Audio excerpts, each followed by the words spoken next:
Go easy on me, Dylan. Yeah, as long as you do the same to me. Okay. Well, Dylan and Won-Hae, thank you so much for joining me today on this podcast. How are you both? No problem. Thanks, Andrew. I'm actually really excited for this discussion. So it's great to be here. And just to give a bit of background to Won-Hae and Dylan, both are NCP scholars, but I'm not sure if you are both in the same cohort or year. I don't think so. I was in 2018 and Dylan 2019 and Andrew 2020. 2020. A good mix. Good mix Yeah. overall. And a little bit of background about yourself. Maybe Won-Hae, did you want to ask, say what you're studying and what you're currently up to now? Yeah, so I started off studying commerce and law, and then I changed to construction project management. Had a bit of a big change, and now I'm working in construction as a project manager on commercial construction on a hotel project. So, yeah. And what made you want to change from law to construction? Was that like an epiphany moment, or was that like? Yeah, it's a bit of a long story, but cut short. My parents were looking to buy a house, and back when I was in high school, I convinced them to build a house because selfishly I wanted to live in a nice new house. I did the research and I found land and a builder that could build on it, and they were crazy enough to trust me. And then I saw it go from a patch of like grass and weed to our home, and it was one of the nicest things and very like meaningful. So, and it's a way that I thought I could help people and give back to communities that really, I mean, construction is needed everywhere. So, yeah. What about you, Dylan? Yeah, so I am a country boy. I study, I've just finished my last semester of a Bachelor of Agricultural Science honours degree at Charles Sturt University, Wagga Wagga, which for those who don't know is in country New South Wales. Yeah, so it was a 4-year degree, but I've done it over 4.5 years because my new Colombo Plan Scholarship, I kind of did it a bit part-time to fit everything in. But now I'm just awaiting my grades, and yeah, we'll soon be able to call myself a graduate. So that's Dylan, exciting. Smash your exams. Well, fingers crossed. Worried. Yeah. I saw you submitting in your thesis as well, and I was trying to pronounce and like say all the title, but could you Oh say? Yeah, it's a bit of a tongue twister. So my research topic was entomopathogenic fungi and organic mulching as a deterrent for sweet potato weevil species in Papua New Guinea. Exactly. So I'll break that down and make it, everyone gets thrown off by that term. Entomopathogenic fungi, so just fungi, right? Yeah. No molds and things like that. Entomo just means insect, and pathogenic just means like bad, like a virus or bacteria, or like something that infects something else. So it's just pretty much fungi that can infect insects. Or So I was looking at how that would work to control major sweet potato weevil pest species in PNG. So sweet potatoes, the staple food in Papua New Guinea. It provides up to 2/3 of their food energy. So imagine like 2/3 of your food energy is from sweet potato. That's what it is in PNG. But there's these 2 little nasty bugs that are causing a lot of damage to the sweet potatoes that we need to find some effective control techniques to manage. So, yeah. I love eating sweet potato, but can I ask? It's so good. How on earth did you come to that thesis topic? It sounds so interesting, but very specific. Yeah. So that is a great question. I think so. My new Colombo Plan Scholarship, when I received that scholarship, the only way I could complete the scholarship program is if I did my honours, because the 4th year of my degree was actually just you do placement pretty much. So I had to do honours to be eligible. So I wasn't even going to go down that pathway to start with, but I'm so glad I did, and everything's turned out really well. So I started looking at locations that I wanted to go to do my honours, and Papua New Guinea was a pretty clear option for me. Papua New Guinea is like an agriculturalist's paradise. So in Australia, you have 85% of people, the population kind of live in urban areas, but in PNG, it's the complete flip. So 85% of people live in rural or country areas. and rely on agriculture for their livelihoods to feed their families and then for cash income. But their agricultural systems, they have so much room for improvement in terms of productivity and sustainability. So it was an area I knew I could really contribute towards with research. And then, so once I kind of picked PNG for the professional side of things, there's so many other reasons why I chose PNG, but I started looking at, so there's an organisation called the Australian Centre for International Agricultural Research, ACR, and they had a few projects in PNG. So I got in contact with them and try to see what projects would align with what I can do. And so one of their projects was looking at improving sweet potato production in PNG. And once I got in touch with the people running that project, they kind of steered me in the direction of getting into fungi and pests and all that stuff. So I ended up not knowing what I was going into to having this really specific topic. Wow. Yeah. Yeah. And has that research is that translated into I guess innovations or anything that's happening right now with that? So I'm pretty excited that my supervisors want me to condense my thesis down and get it published into a scientific journal. Because the results of the study, it was looking at the repellency of the fungi and mulch to see if it repels the weevils from actually infesting the sweet potato. And it found the weevils were repelled from the fungi. So if there's that fungi present, they don't want to go near it, right? Because it kills them. But there was no actually research out there that said that that's what happened. So there's a couple of implications of the research. We're hoping we can create like a biological control agent, so kind of like a spray or something, which can be applied as a biological control around the sweet potato crops to repel the weevils. And also a couple of other things, but that's like the main one. I won't go too into it, but I love it. And Won-Hae, what about your experience in going to Nepal in your field of interest in construction? So what took me to Nepal was that they were still recovering from the earthquake they had in 2015, or the two earthquakes, in April and May. They were quite high magnitude, and you would think that all the reconstruction is finished. But at the time of applying for NCP, I wanted to get into post-disaster or post-conflict reconstruction. And I did some research into Nepal and found out there still was a lot of housing reconstruction to be done. So everything, like Dylan said, everything just lined up, and it was perfect. I had always wanted to go to Nepal because of the amazing things I had heard about the local people and the culture. And it was so much more than I even expected. It was, I think, hands down the best year of my life. For sure. What did you find most unexpected about Nepal when you got there? Was it the people or the culture? I knew people would be nice and really hospitable, but they were just on another level, Dylan. Compared to Sydney? Yeah. There was never a time I felt unsafe there, even walking home late at night. I just knew that if I was in trouble, I mean, Nepal is a small country, and then like Kathmandu is even smaller, and then the southern side I was living in gets even smaller. So all of your friends live within like 10 minutes walking distance to you, and you know people around, like all the local people. So if I would have been in danger, I just knew that people would come running out to help. It's really such a humbling feeling. But I've been twice since NCP. So wow. I could live there, honestly. Wow. Definitely enticing me to want to go there.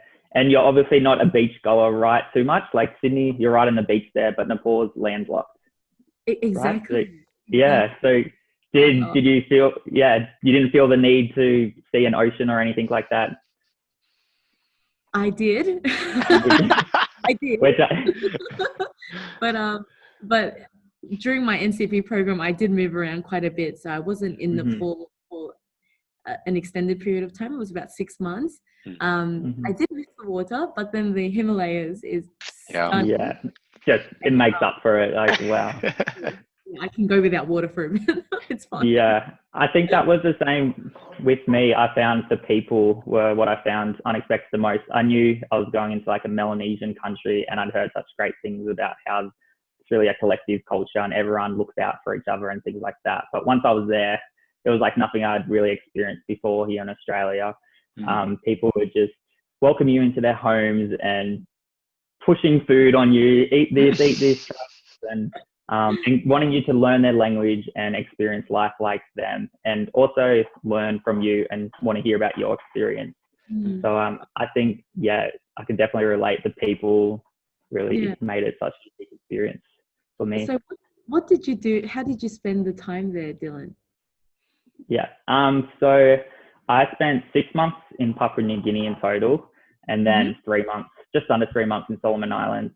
My first 6 weeks in PNG, I undertook an internship with, so you know how some scholars are sponsored by private sector? I was sponsored by Newcrest Mining. They have a project in PNG, Morro Bay province. It's an advanced exploration site for a gold copper mine. So I wasn't really expecting to work with a mining company as an agricultural student, right? But somehow we found synergies there. So at the mine project site, there's three local villages, and they're going to have to be resettled as part of the mine when it develops. And as part of that resettlement process, they're going to have new kind of villages built for them and food gardens. So I kind of worked with those villages and grew new varieties of sweet potato and taro, like the local crops, for them to then choose which their favorite was. And then the company was going to grow that in their food gardens. So that was really cool. I got to do lots of work with the local villagers, like straight away as soon as I got there. What did they prefer, taro or sweet potato? So they love both, but there's such different flavors and types within the species. So in PNG, there's over 500 different types of sweet potato. It's not just orange like we've got here. There's yellow, there's purple, white, and they grow massive as well. So it was just seeing that. And then after that, I did my semester exchange at the Papua New Guinea University of Technology, which was an awesome experience. I was the first Australian to actually study there as an exchange student. So, which is super crazy when PNG is our closest neighbour. Yeah. So I did, for my semester exchange, I was actually undertaking most of my honours research during that semester. So I was in the labs, but I had to, of course, enrol in at least one face-to-face class to satisfy the scholarship requirements. But that face-to-face class I kind of enrolled in was a Highlands field trip, like it was a week-long field trip. So I got to go traveling with all my classmates just up on a week-long trip, visiting farms and agricultural organizations and stuff. And then I also did Tok Pisin language training, which is a pidgin English.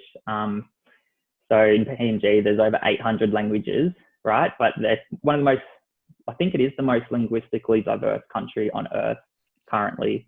Kind of similar to Indigenous Australia, how we have all those different languages that still exist today in PNG. So, but they speak pidgin to communicate to each other.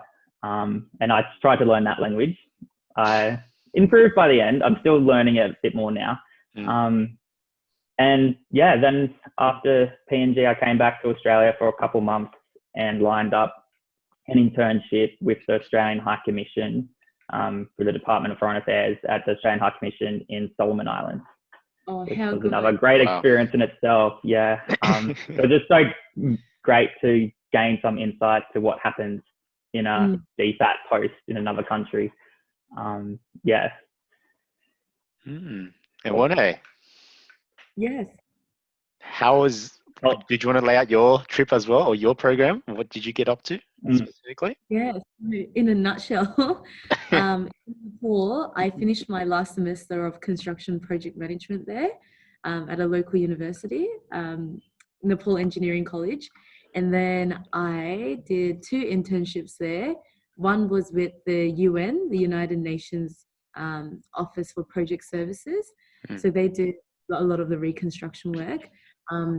But I was involved on a project called Field Site, which is an app-based program to track and monitor remotely the progress and quality of like the reconstruction projects. And that was really helpful because a lot of these areas are inaccessible and the roads can be quite well, in just poor conditions, so it can take a long time to get to. So it just really tried to improve the process and streamline it, which reduces costs and therefore they can help more people with less funds or the same funds. And then I interned for an organization called NSET, the National Society for Earthquake Technology, and they were helping people like it's owner-driven reconstruction. It's not really donors going there and building new homes for people. The owners fund their reconstruction themselves, but there are lots of organizations that help them rebuild correctly and that in a way that is code compliant and earthquake resilient. So that's what I did. We went on a field trip to a place called Dolaka. And yeah, it was crazy to go there and see homes that had been destroyed, left as is from 2015. Yeah. Wow. Yeah, I think that's such an important thing in the Indo-Pacific, right? Because a lot of the countries are located on like the Ring of Fire or on the collision of the tectonic plates. So yeah, even in PNG, I felt like 3 or 4 tremors while I was there, and Solomon Islands also, which is at my first time, I was like on the phone to my mum and I was like, Mum, the TV's shaking, and she was freaking out more than me. And I was like, no, it's okay. It's okay. But yeah, I think all the buildings there that they build now have to be like compliant to be like earthquake resilient and that, right? I was in the Philippines for a different internship with the it was an ADB, an Asian Development Bank project, but through GHD, a consultancy that started in Australia.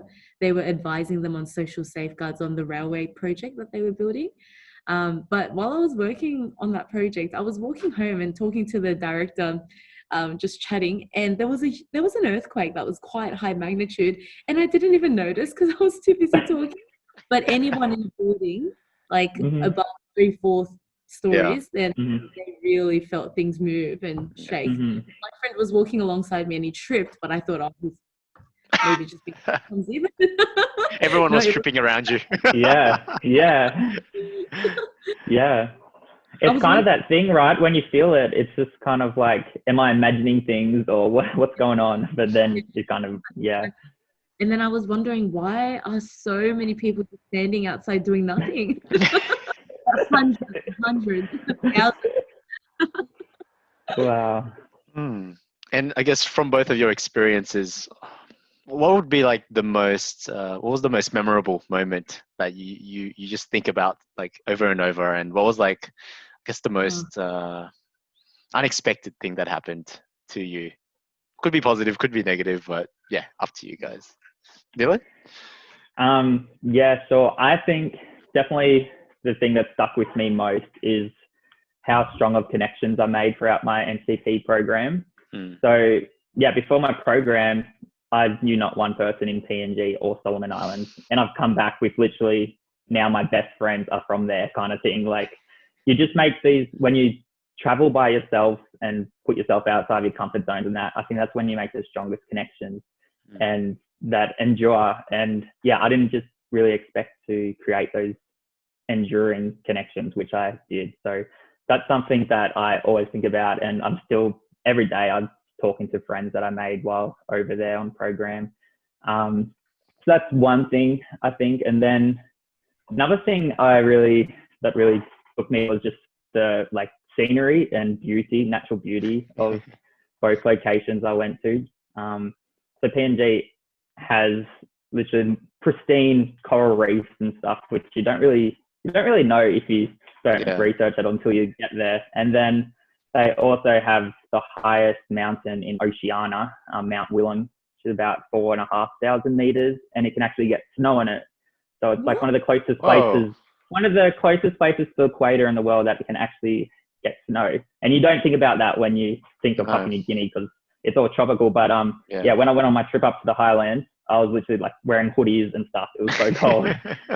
But so that natural beauty, and also just the connections that Australia has with PNG and Solomon Islands, especially in regards to our war history and stuff.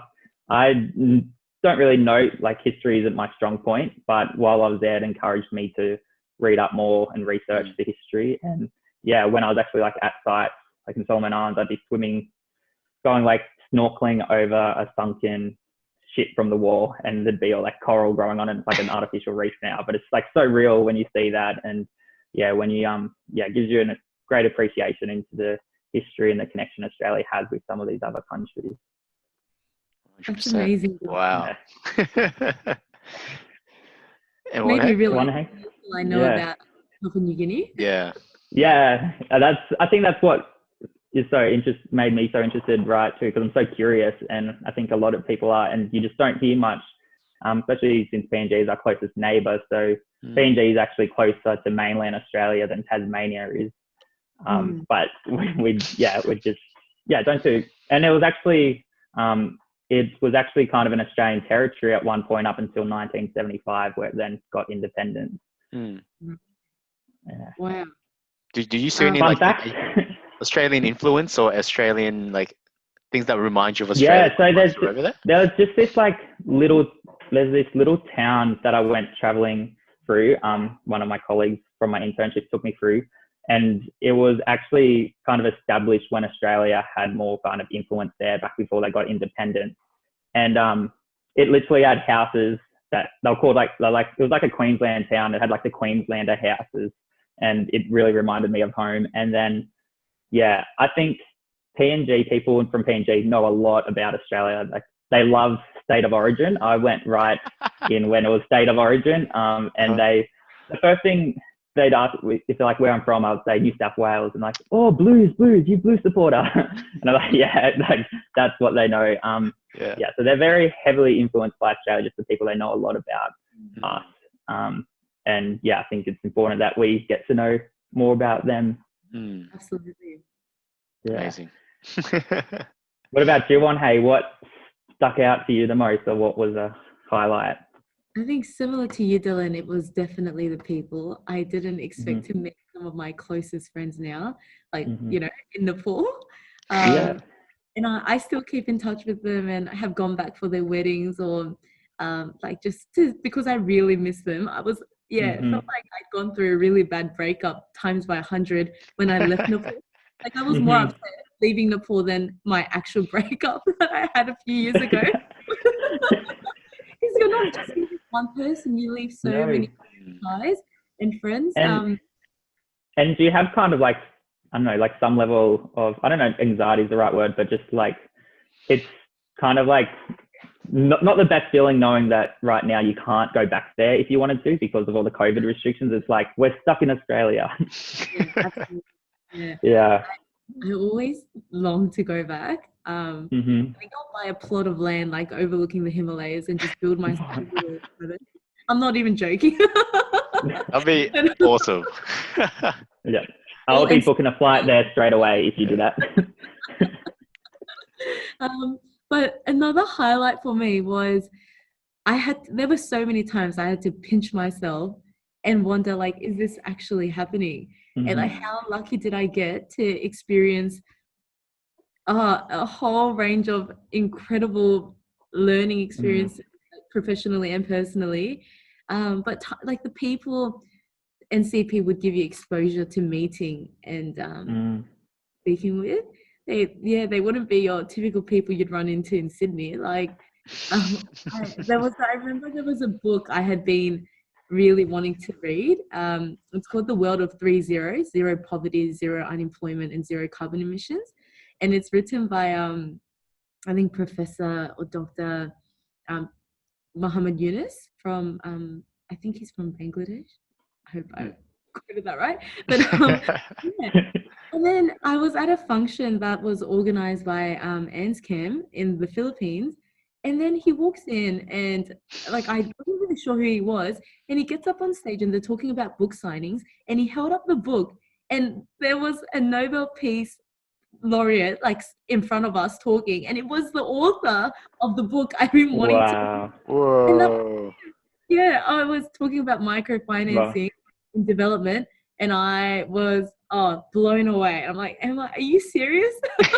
Wow. That is like a pinch me moment. Hey, I think that's, another thing.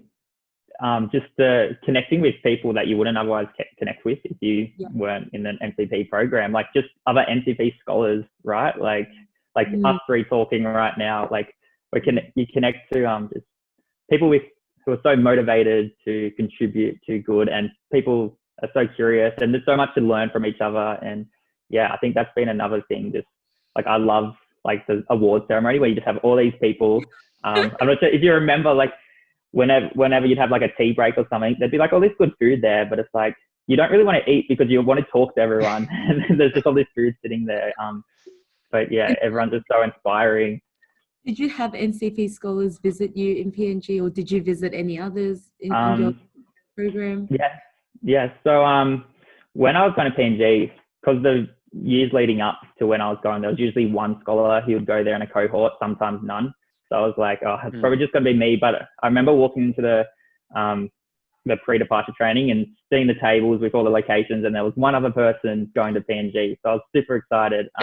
So Hannah Brimstone, she was the other PNG scholar in 2019, and we were both in country at the same time. And we met up a couple of times actually. So that was awesome. We got to attend a couple of events at like the consulate, do a little talk about the new Colombo Plan and what we're doing. There was a lot of national interest in the new Colombo Plan and like the media and stuff. So we did a couple of cool interviews. And it was cool. But in Solomon Islands, and it was just me. I think there had been maybe one previous scholar to Solomon Islands before. It's not really it's hard to have it as your host country because it's not really a university there. There is a couple of universities, but it's a bit hard to organize study there. But definitely there's internships available there. But what about you, Won-Hae? Was that? Oh yeah, you go. Like you said earlier, it's also great kind of going into a country without many other fellow scholars, because it just forces you to like throw yourself out there and meet more local people. Yeah, for sure. It's like it's your territory. This is for you. Mine. Mine. Yeah.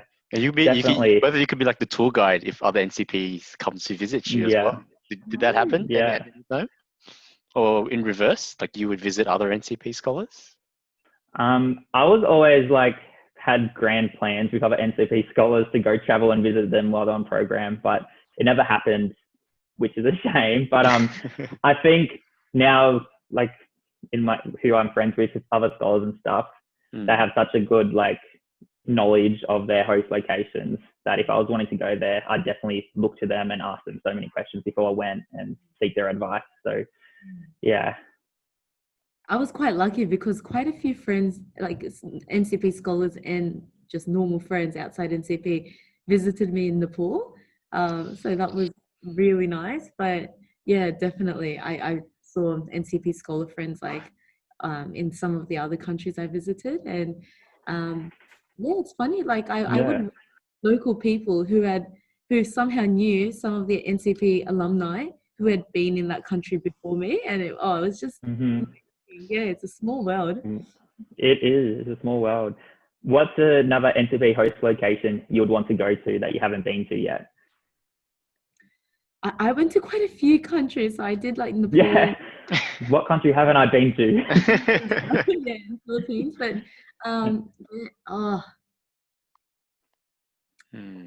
It's a hard question, isn't it? Because there's so many amazing places. I think I would just be drawn to where there is need. So if there was a disaster somewhere that was quite severe, that's probably where I would want to go. But yeah, I mean, there are so many places I'd like to see. Yeah. Is there a bucket list that you have up lined up for like next year when we can all travel again, hopefully? Both of you? I'm sure both of you are like after going, you're just all keen to maybe get out of Australia for some other reason. Yeah, definitely visit Nepal again, and I really want to go to Africa soon. Wow. Yeah. Oh, yeah, that'd be awesome. I think now I'm kind of more interested to go to Nepal after Won-Hae's Oh, really? talk about it. Yeah, and Oh, also I'm super keen to go to Southeast Asia, so I haven't tapped into Asia yet. yeah. So that's somewhere I want to go: Vietnam, Laos, Cambodia. Yeah. But then, yeah, I think my heart is like with the Pacific now. Yeah. I really want to just keep ticking off countries there. So, Dylan, you yeah. have to go to Rarotonga. Yeah. Oh, have you been there? Yeah, I have. I just spontaneously booked 1 week there a few years back. And yeah, As you would. I looked at 1 week, like I got 1 week annual leave approved from work. So I was on Skyscanner and I just went search like from Sydney to anywhere. And I'm looking at the places and Rarotonga came up and I was like, where is this? So I Googled it. And if you go into Google image and type in Rarotonga, you will be blown away. I saw one Let image. me do that now. Have a look. Yeah. It's incredible. Wow. Well, that's, definitely Rarotonga. Fiji is on my bucket list. It's stunning, and the people there.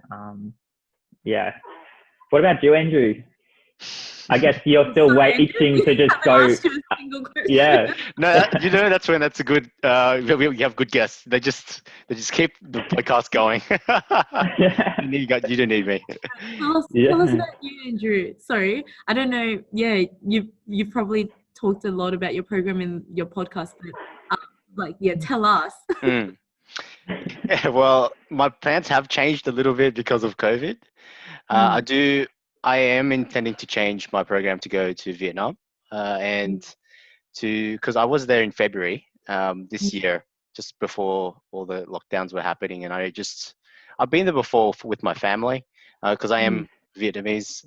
My ethnic background is Vietnamese, but I went there. It was initially for a social enterprise conference, and then I would go to then volunteer in a rural area to then find solutions around the problems that they would be having, but that was cut short, unfortunately. So I just sought out other opportunities whilst I was there. And yeah, my background is in real estate, and I'm actually really interested in how everything is, since the last time I was there till now, just buildings upon buildings were just happening, and I just really thought and really admired the possibilities that were there.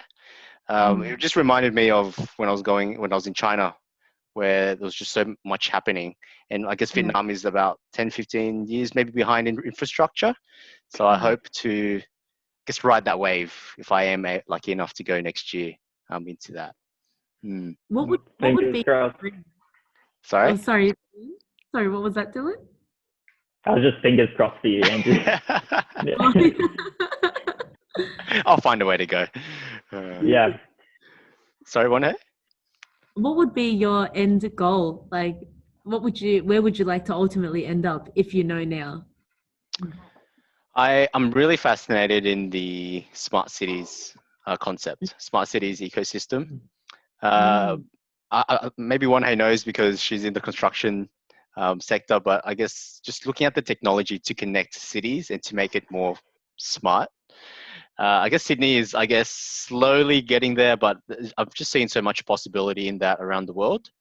And I think my passion lies in that, but also if I could, this was going to be another question I was going to ask you both, but if I could have my own startup and start my own startup business, it would be to look at the smart cities ecosystem more so in the home and to help the elderly in the future, because I live with my grandma at the moment, and I know that there are a lot of elderly living out there by themselves, and I just want to look at ways to actually improve that, so that if we were all 80 in about 60 years time, how that's going to look for us. So that's my actual question next. So if I gave you guys unlimited money to start up a business, what would be your ideal thing that you would pursue?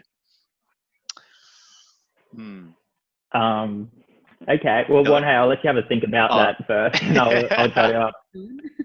What comes to my mind first is I would definitely do something agricultural focused. So yeah, I don't know. I'm just so in the Indo-Pacific bubble right now, but across the whole Indo-Pacific and around the world, really, agriculture is going to become of increasing importance, feeding the world. Right.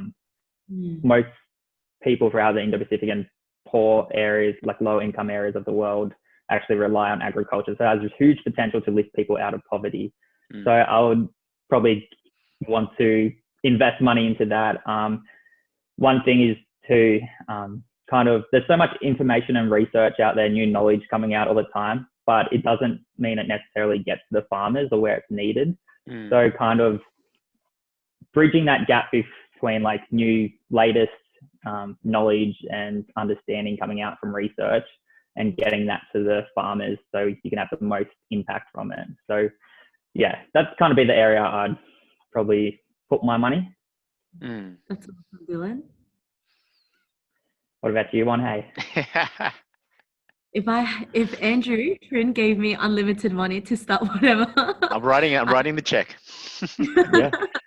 I think I'd start an organization that helps rebuild after disasters or conflict, but in a way that's really sustainable, not just ecologically, but really socially inclusive, and in a way that there's a high collaboration with the locals. And yeah, an organization that's really transparent and efficient. It sounds very idealistic, but yeah. We believe in you. Me and Dylan believe. Yeah. How that's done, but thanks, Andrew. I have so much faith, Won-Hae, that you'll be able to contribute something like that without an unlimited check. Thanks, Dylan. So much faith in you. And both of you have graduated. Won-Hae, have you graduated recently as well? Yeah, so I did my last semester in Nepal. So I think I finished early 2018. Yeah. And both of you looking back at university, I think it's just blown by. I assume so. Maybe looking back, what was like the one thing that you would take away? What advice you would give, I guess, students still at university at this stage? Funny stories are encouraged as well. Yeah. I would probably, in my first year, I would like go out a lot and party a lot, which is definitely nothing too wrong with that. But it took me to kind of my second year or even my third year to kind of get more stuck in and really think about what I wanted to do in life and figure out my purpose. And yeah, so I came to that point by taking up opportunities, right? So I would say just take up whatever opportunity comes your way, and then it'll just kind of snowballs into all these great opportunities that you didn't even know existed, kind of. Yeah, so that'd be kind of my takeaway. Won-Hae? I'm hoping Won-Hae has a funny story. I was going to say that, Dylan, that reminds me that I was reading a book recently, and it said that they found that lucky people have quite a few things in common. And one of them was that they just simply go out and try a lot of new things. And so, yeah, that's what I encourage people to do, to like try things that they might not even think they'd enjoy, but you just never know. And I think work hard, but also have fun at uni. I think it's really important that you do and you study something that you genuinely have an interest in. And have fun. And I think try your best at everything. And I think if you give every opportunity you have 100% and you appreciate what you have, then you will naturally find opportunities, I think. And you all the shots you didn't take. So, and with NCP, there's so much out there in the world that people don't know about. What do you think, Dylan? Yeah, absolutely. Like I went into kind of my degree too, having that end point in mind about what I want to do when I finish. But I think it's good if you don't kind of have, like, it's good to know some sort of direction of where you want to head, but still be open-minded enough to take up opportunities as they go. And if it steers you one way, be open to that. Even with your NCP scholarship program, there's so much opportunity in that you might be like, hey, I don't want to really delay my degree any longer because I want to graduate by this point. But I think with such incredible opportunities, you can be, if you're more flexible with what you had planned, then yeah, you don't know where it will take you. Yeah, just be open. Mm-hmm. What about you, Andrew? What would be your takeaway? I guess extending on what both of you said, it would be to travel. I think to travel and using the opportunities that the university gives you to travel overseas, as well as take up all these projects and amazing things that you can do. I think what really changed it for me was I also started off doing engineering, which wasn't my passion, but it wasn't also something that I was particularly also interested in. And then it was when I went to Jakarta, Indonesia, where I just met so many people, spoke to all these different amazing individuals doing so many different things that I really had an epiphany. And then I really sort of wanted to go around that direction. And so I traveled a lot more. I traveled so many places that I just lost count. And then that sort of led me to the NCP. Yeah. And yeah, I think being in Sydney, being in New South Wales, I think is amazing in so many ways. But I think you also lose sight if you sort of just tunnel vision on a certain goal and you don't open yourself up to, because Australia and New South Wales, Sydney is just one city out of hundreds of thousands of cities. That comes down to like perspective, right? And I think once you come past that barrier, once your eyes really open up to the world, then that's it. Like you just boom. But it can be hard for a lot of people to get to that point. You get very comfortable with what you're doing, but it just takes that one thing, and then And I think talking about uni students, it's understandable. Like you have friends, or we've been in positions where you think, oh, you need to just finish uni quickly, get good grades, and then apply for grad jobs or cadetships or whatever it is, and run that rat race. But the ladder. Like, oh, what other opportunities can I take for like personal growth as well? And I think going overseas just opens you up to like so many learning opportunities. And I find that really fascinating, that you learn not just about the country or like your field of interest, but you learn about people and yourself and the world and how everything comes together. And I think that's super special. Yeah, absolutely. And did you ever envision yourself emceeing an event at Parliament House, Won-Hae? Dylan. Because I know, and you were just sitting next to me and you were so calm, and I don't know, you just relaxed me somehow, because I was like, wow. So calm, Dylan. No, I think I was just like in shock the whole time. I was like, but no, that's just another great opportunity that comes from HCT. Yeah. I think you just learn to adapt, and I do breathing exercises now. I think before the NCP, they give you 10 minutes in the room to look at the questions, because I was familiar and I had expected similar questions. We were in a glass room, like glass petition meeting room, and I think people thought I was crazy because they walk past and I'm like just I have my eyes closed and I'm just meditating. That's not too crazy. Could have been doing push-ups or like handstands or something in there. So. Or like the power pose or something. Yeah. Exactly. Yeah. Well, that brings us to another part of this podcast, which I would just like to share my screen. Can both of you see my screen by any chance? Yes, we can. I can. Yeah. All right. So I've taken just a couple pictures from your LinkedIn and your Facebook page.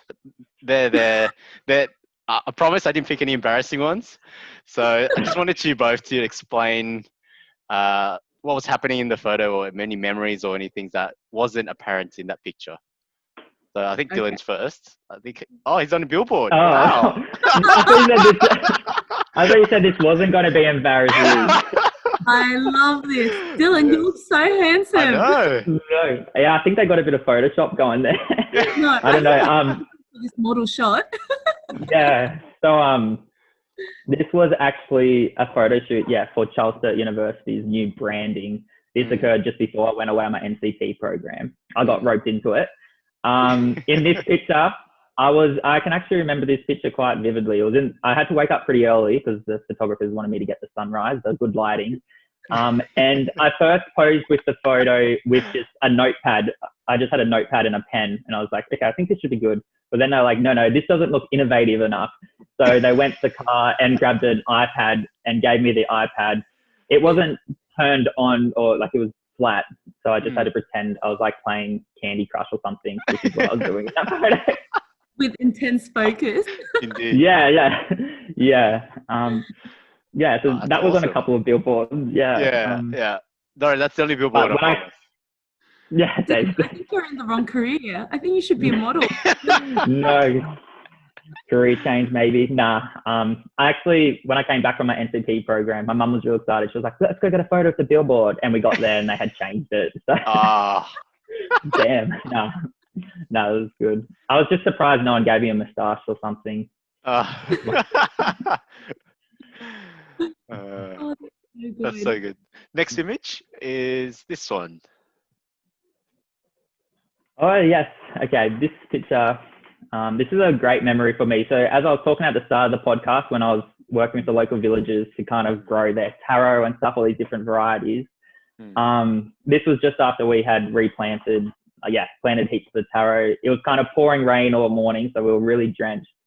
And we're like, let's get a team photo. So everyone just came running in, and as you can see, there's a lot of women there. The women, they're like so powerful. They like take care of all the gardening. They were digging holes. They were doing everything. And they were just super fit. So it was super impressive to see. And this was, just after we were all slipping because it was really muddy and stuff. But that was our team photo at the end. So we're feeling pretty accomplished after planting all those plants. Oh, that's an awesome photo. Yeah, I was picturing like farmland to be very flat, but it's very hilly, isn't it? Yeah, PNG is very rugged. And like I said, like, I don't know my angles, but like a 35 degree angle, 45 degree angles they're planting things in. Like, it's slippery. Wow. It's hard work. Yeah. And the last photo. Oh, what? You also spoke at the... Did you want to give me the context to this as well? Looking at this photo, I actually didn't know there was water near the stand because I remember my voice was very parched. So I probably didn't get to know there was water there. So this was just at the awards ceremony, little thing at Parliament House for the 2020 scholars. I'm lucky, privileged enough to be an NCT alumni ambassador this year, which I actually love doing. It's a great role. And I got invited to do a little speech just about my NCP program, the importance of the NCP, what it means, and just congratulate the 2020 scholars. I'm not sure why they invited me to do it. At first, I was just like, no, I'm not doing that. But then I was like, no, it's a great learning experience. If I can speak at Parliament, I can speak anywhere. I think Maurice Payne, she was there to start off with, and I think they're like, let's get a Pacific scholar. Maurice loves the Pacific. But then she ended up leaving, so that was okay. But yeah. Dylan, you have an incredible story and you have so much passion behind what you do, and it's so interesting. So I'm not surprised they asked you. No, it was a privilege really to speak. And just really in front of such a talented audience. Like, we had NCP alumni there. We had the next cohort of NCP scholars. We had business champions, the NCP secretariat. It was such a great opportunity. It was a good day. I remember you speaking. It was a good day. Oh, that's good. Awesome. And now on to Won-Hae. Oh God. Do you remember this photo, Won-Hae? Yes, I do. It was on I think it was on one of the first few field trips that I did, looking at construction materials and the supply chain of these materials. So I was creating a source map pointing out where exactly the materials were coming from. So I would just go to I had a guide with like not an assistant, but a colleague with me who helped translate sometimes. But we were just asking different suppliers questions of like where they were getting the materials, and then putting it on a map so that in case of another earthquake or disaster, this information is really helpful, so they can see potentially alternate routes or alternate supplies. But yeah, no, it's really interesting. A lot of the houses. Sorry. I want to be back there. I know. A lot of the houses made out of wood and timber. It's just all timbering here. The frames are, yeah, but they use a lot of masonry, like bricks or blocks. But yeah, they could have been supplying other types of like non-residential construction. But yeah, frames, typically timber, yeah. But traditionally they used like more mud, stone construction. So it's really interesting. Yeah. And I did struggle to find a picture of Won-Hae by herself. She seems like she's always in a group taking photos. So this was the next photo that I got. So after Nepal, I quickly dropped by Thailand to go to the University Leadership Symposium, and they talked about development at the UN headquarters in Bangkok. So I'm really good friends with Leonie. There's Raymond as well, who was in my cohort, and Joe, who I saw, was it yesterday or the day before? Yeah. So yeah, we still keep in touch, and it was such a great leadership symposium, workshop they did that. Talking about development issues and the sustainable development goals. But yeah, that was really things like I never expected I would go to something like that before I left for Nepal. But yeah, if you're just open to opportunities, it's amazing where your journey could take you. But yeah, that was fantastic. It feels like everything's really much connected. Like even though you're in Nepal, but Asia Pacific in general, also in the Pacific, everyone, every country, even the scholars are all connected. So it's really nice to see. It's so funny, like everyone's really different, but at the same time, there's just an unspoken bond between NCP scholars and alumni where you connect so easily. And I think they pick people with quite a few things in common, and like every NCP scholar or alumni I've met has just been so down to earth and really passionate about what they do, and just downright good people, like kind-hearted people. So it's very easy to connect, I find. Do you find that, Dylan? Absolutely, yeah. There's just always a spark when you're with another NCP scholar or alumni. That's like what I was saying before, like at the NCP, like pre-departure trainings or alumni ambassador trainings, you go out for like morning tea and stuff, and it's the loudest room ever. There's just people chatting and that. Everyone's so passionate and has so much to talk about. It's just that untold bond, I guess. And the last picture, this was quite recent. Oh, yes. Oh, shoulder to shoulder. One and only. Yeah. This was the KPMG head office in Sydney, and they put on a night an event for business champions to help support the NCP program, and particularly if they have international presence, then they support scholars by providing opportunities to intern. But yeah, the Senator Maurice Payne was there, and a lot of my other friends. And have you guys met April and Andrew and Ali, Serge? I've met Andrew. I had him on my podcast last 2 weeks ago. Yeah, I just I met Andrew at the alumni ambassador, and then watched the podcast, and he's like the network king. So great. But this is what I was speaking about before, the people who attended, like leaders from the private sector. It's just such an honor, and like I feel really grateful. even be invited to an event like that. So it's just, yeah, fantastic. And these are things that you don't even expect getting into NCP. But yeah. Nice. Oh, I'm glad. I hope like these photos just bringing back a bit of memories for you both. God. Maybe just end on Dylan's billboard right there. That's going to be the best photo, Dylan. My mum uploaded that to Facebook. I just remember when I was in PNG. So I had all like mum's friends and my aunties commenting it on and stuff. Yeah, what mum wouldn't? If I was a mum, I'd put my DP, Dylan. Well, it's funny. There's actually photos of her taking selfies with it. That's so cute. Well, I think that will conclude the podcast there. I'm really jealous just listening to both of your experiences. I think one of the reasons why I actually started the podcast was just to live vicariously through everyone's experiences and everyone's stories. But it's really amazing to see what both of you have achieved. And yeah, I hope to see what both of you will achieve in the future as well. Thank you, Andrew. And thanks, Andrew. Yeah. Ahead of you, and it will be equally, if not more amazing than our own. But yeah, can't wait to hear all about it, Andrew. Thanks, Won-Hae. All right, and yeah.